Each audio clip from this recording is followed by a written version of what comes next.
Get ready for the dictation. Dictation will start in 10 seconds.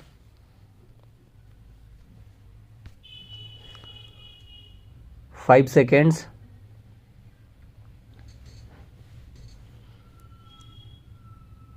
Start. Mr. Deputy Chairman, Sir, I beg to move that the bill to provide for the prevention, control, and abatement of air pollution for the establishment with a view to carrying out the aforesaid purposes of boards for conferring on and assigning to such boards powers and functions relating thereto and for matters connected therewith as passed by the Lok Sabha be taken into consideration. Sir, it is a matter of great pleasure to me to pilot the Air Prevention and Control of Pollution Bill 1988, which was unanimously passed by the Lok Sabha. I am sure all the members will agree with me that the problem of air pollution in the country, though not so serious as that of water pollution, should not be neglected, as some of our cities like Delhi, Calcutta, Bombay, Kanpur, etc. are already feeling its effects. It has therefore become necessary to bring in legislation to control air pollution, as prevention is always better and cheaper than cure, and this is especially so in environmental pollution control matters. Before bringing in this legislation, an exercise was made in my ministry to see whether the existing legislation could be suitably modified to deal with this problem. Though there are certain provisions in the Factories Act, Criminal Procedure Code, and Smoke Nuisance Act, they have been found to be inadequate.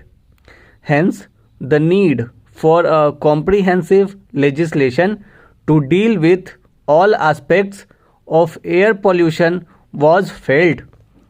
An expert committee appointed for the purpose recommended a central act and suggested a draft bill also.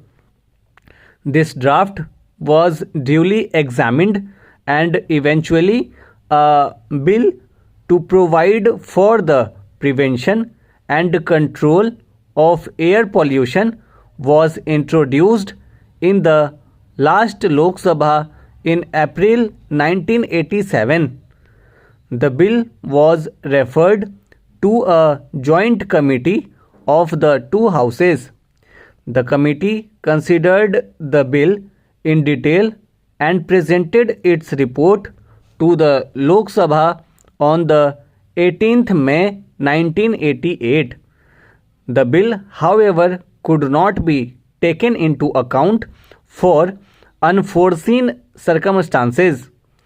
All the recommendations of the Joint Committee of the Houses have been incorporated in the present bill.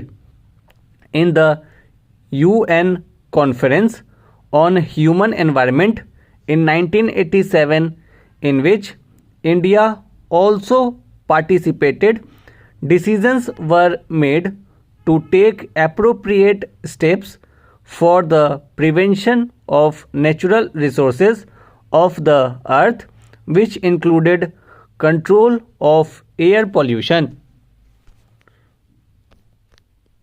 The bill seeks to implement the decision relating to the preservation of the quality of air and control of air pollution.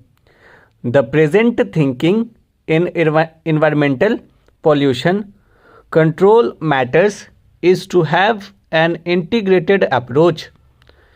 To give effect to this approach, it has been provided in this bill that the water pollution control boards established under the Water Prevention and Control of Pollution Act 1985 will, in addition to their normal work, perform the functions of air pollution control also. This will not only facilitate coordination but also will result in economy. The bill will be enacted by virtue of Article 253 of the Constitution of India. Sir, a few more words about the salient features of the bill. This bill will apply to the whole of India. The Central Board for the Prevention and Control of Water Pollution, established under the Water Prevention and Control of Pollution Act 1985, will act as the Central Board for the Prevention and Control of Air Pollution also. The state boards for the prevention and control of water pollution established by state governments which have adopted the Water Prevention and Control of Pollution Act 1985 will perform the functions of the state air pollution control boards also. In the states which have not yet adopted the 1985 Act, the new air pollution control boards will be set up. However, we are requesting these states also to adopt the 1985 Act and constitute the state boards so that there will be uniformity all over the country. The state governments will first declare the air pollution control areas. In such areas, industries specified in the schedule to the bill will have to obtain consents from the respective state boards for discharging emissions from their factories.